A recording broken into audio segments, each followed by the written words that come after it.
Chapter 3 The Magic Beans, or as some people may know it, Jaggu and the Beanstalk.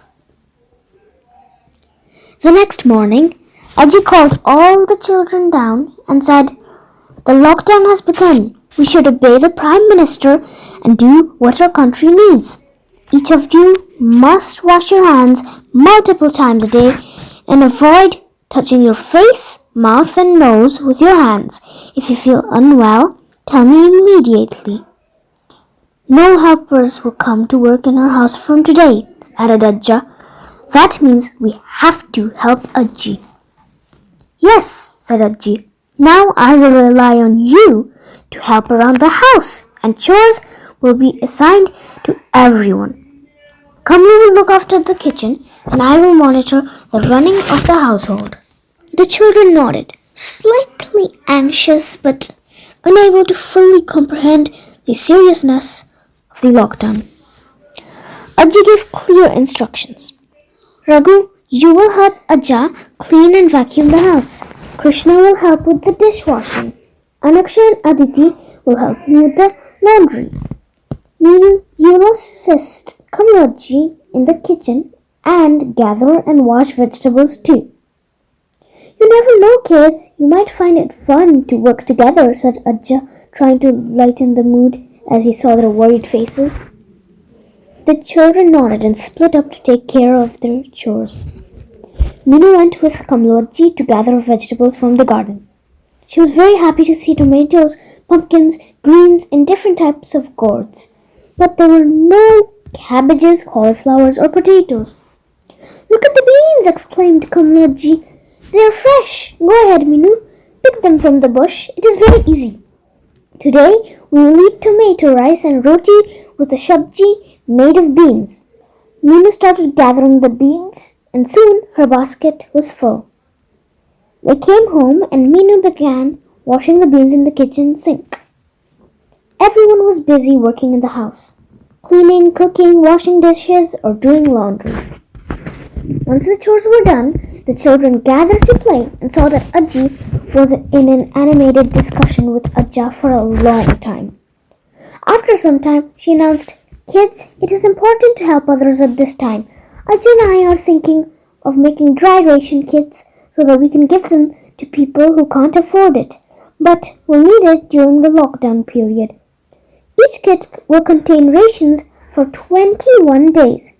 Remat Chacha will come home in his jeep to pick up the kits, but we can't let him inside because we must practice social distancing. We will keep the kits by the gate and he will pick them up. This activity will add more work for us," said Ajja.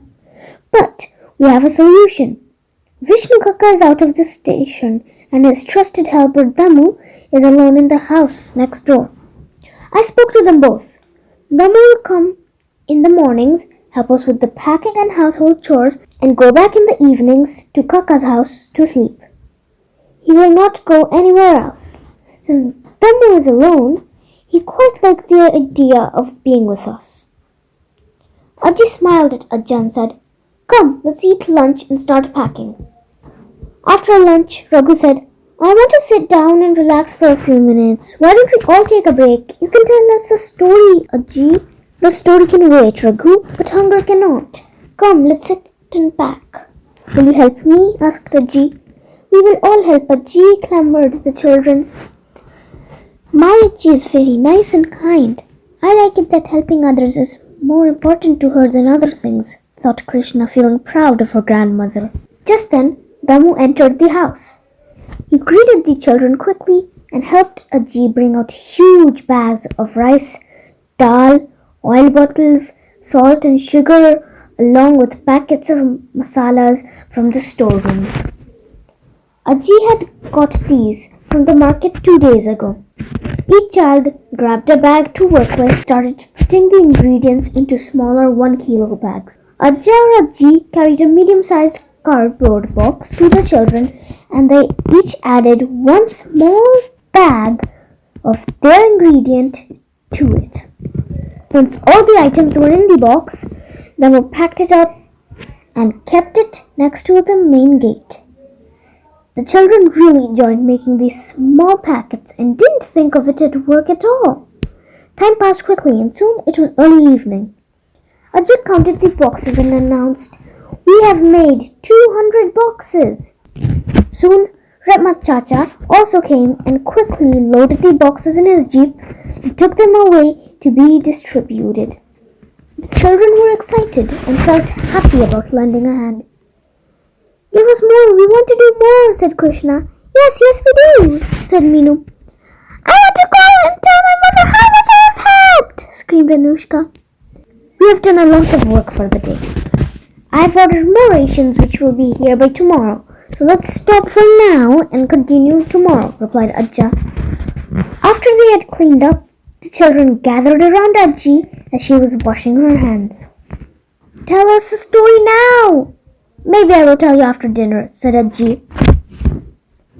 "I'm still full from lunch," said Raghu. Anushka said, "Me too. The beanstalk juice was excellent. I ate 3 bowls. It was so easy to pluck them from the bush too," said Meenu. "Perhaps we can pluck more tomorrow." "But if Kamalaji tells me to get coconuts, I can't get those by myself. They are too high." "Why are coconuts found at the top of a tree while beans grow in shrubs?" wondered Raghu. "There is a reason for that," said Ajji, wiping her hands. "What reason?" asked Raghu. "It all started with a beanstalk," said Ajji as she sat down and began her story. Anita and Jaggu lived on a farm.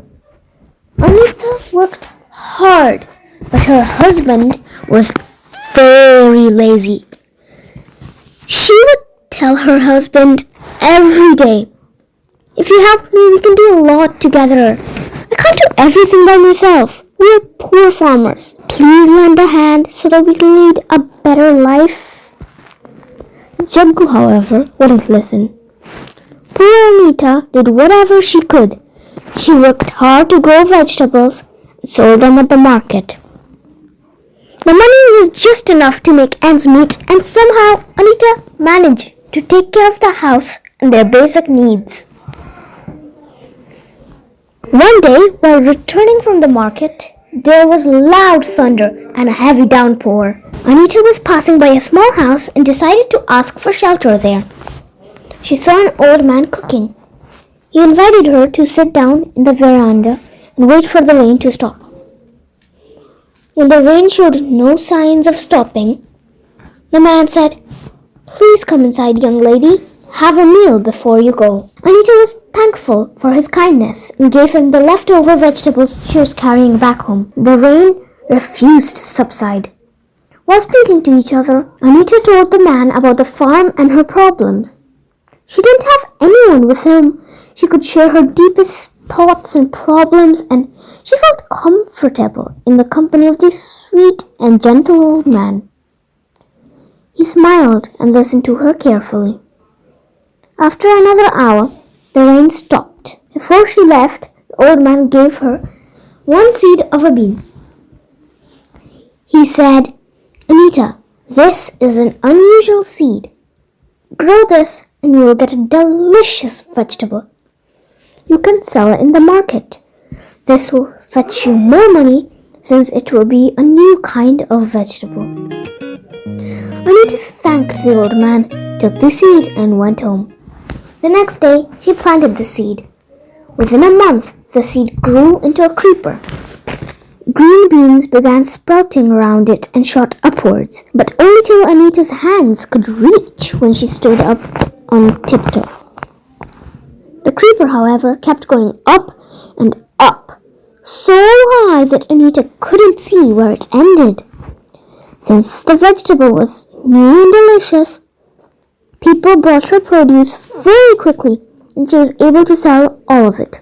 Anita was happy with her earnings and was grateful for the good food and the repair she could now do around the house.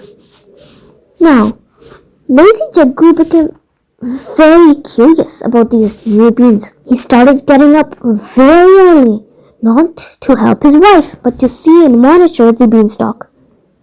"How tall do you think the stalk really is?" he asked.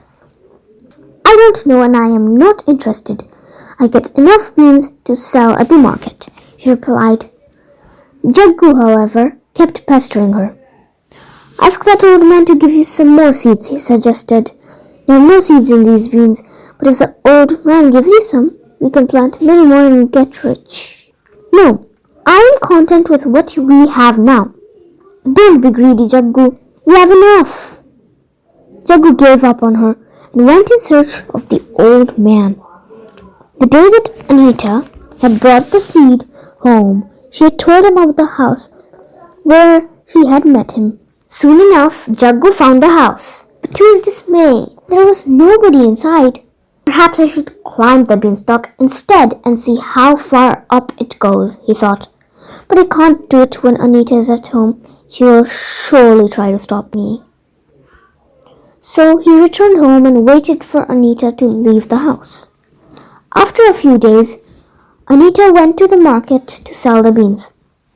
The moment she left, Jaggu began climbing the beanstalk. After what seemed like hours, he reached the top and followed a trail to the house in the clouds.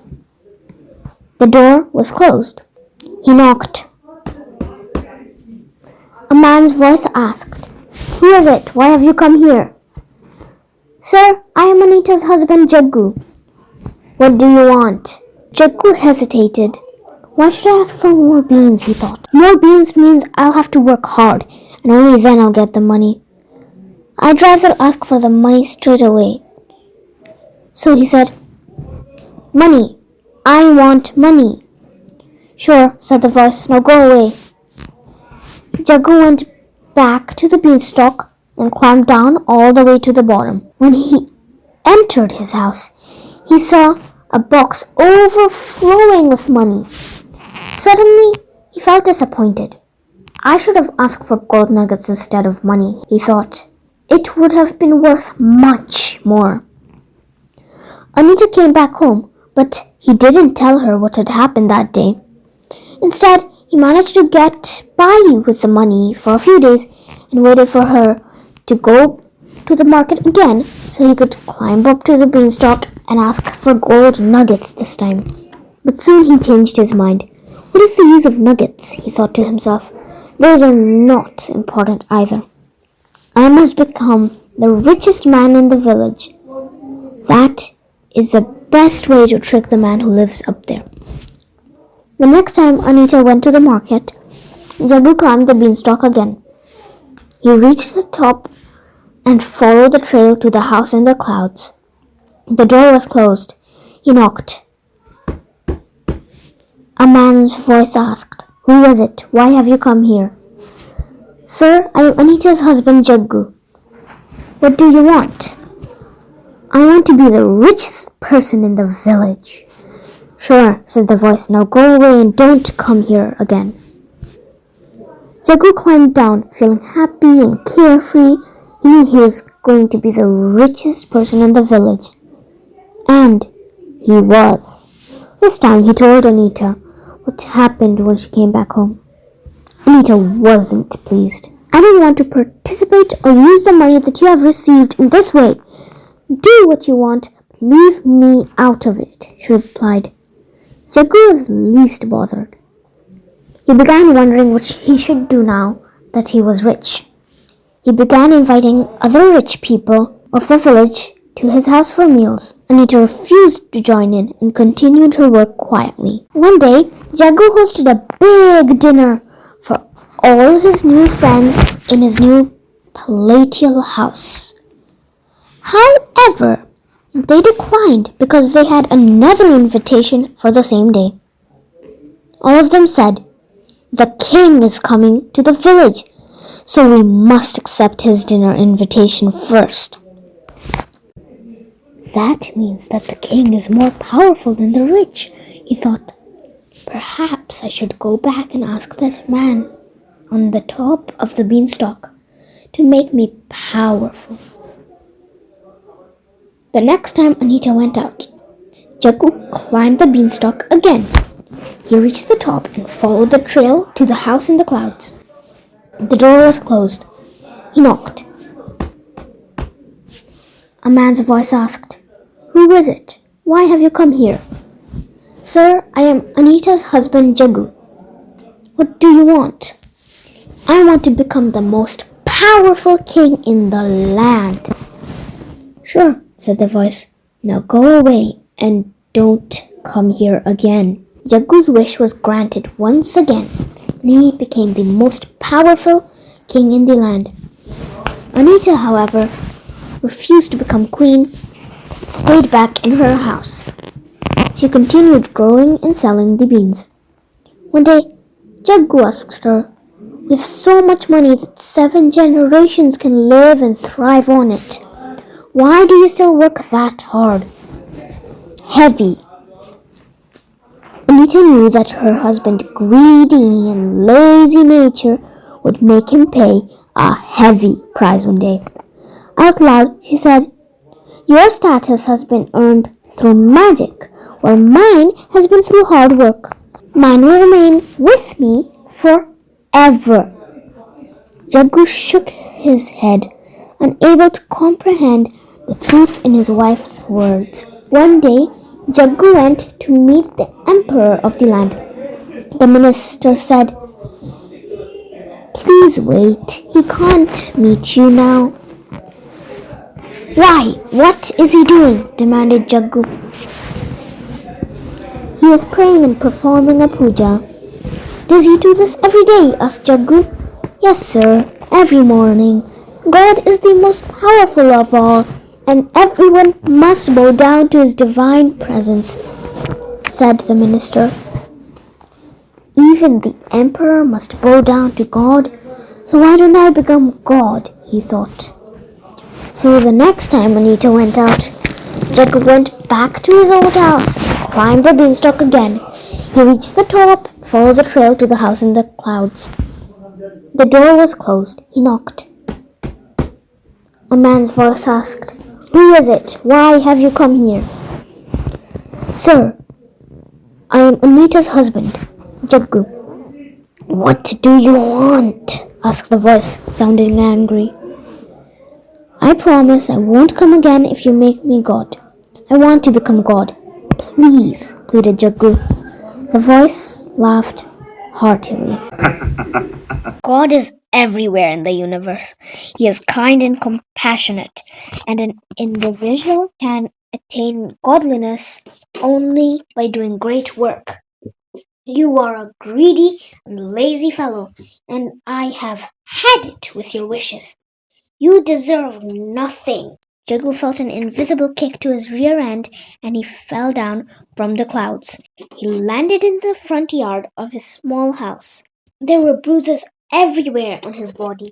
The beanstalk disappeared, and only the shrub remained with the beans that Anita had grown. Jaggu went inside his tiny house, now that his big palace had disappeared.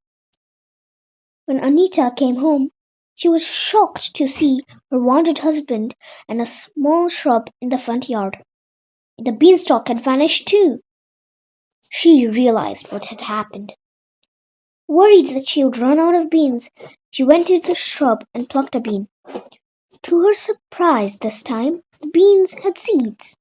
"What happened?" she demanded to Jaggu. Jaggu told her the entire story. "You deserve this," remarked Anita. "When you don't work hard for your living, you don't value what you receive. You have forgotten that we are farmers. Our duty is to farm and enjoy our produce. God has taught you a good lesson. Now forget the past and come with me. I will tend to your bruises." Despite everything, God is kind. He has given us seeds so we can replicate them and continue to earn enough money. Anita opened her box of savings. She said, "This is all that I could save. Let us use this money to work hard and plant more bean shrubs. It is God's gift to us, and as long as we take care of it and use it wisely, we will have enough." Thus, Jaggu mended his ways, and together the couple grew a lot of beans and led a healthy and content life. Even today, beans grow in shrubs and not in beanstalks that reach the sky. Wow! Now, is that really why beans grow in shrubs, Ajji? Asked Anushka wide-eyed. Nobody knows for sure. I always believe this story to be true, said Ajji. Beans are my new favorite vegetable, Meenu announced. Ajji gave her an affectionate look and smiled.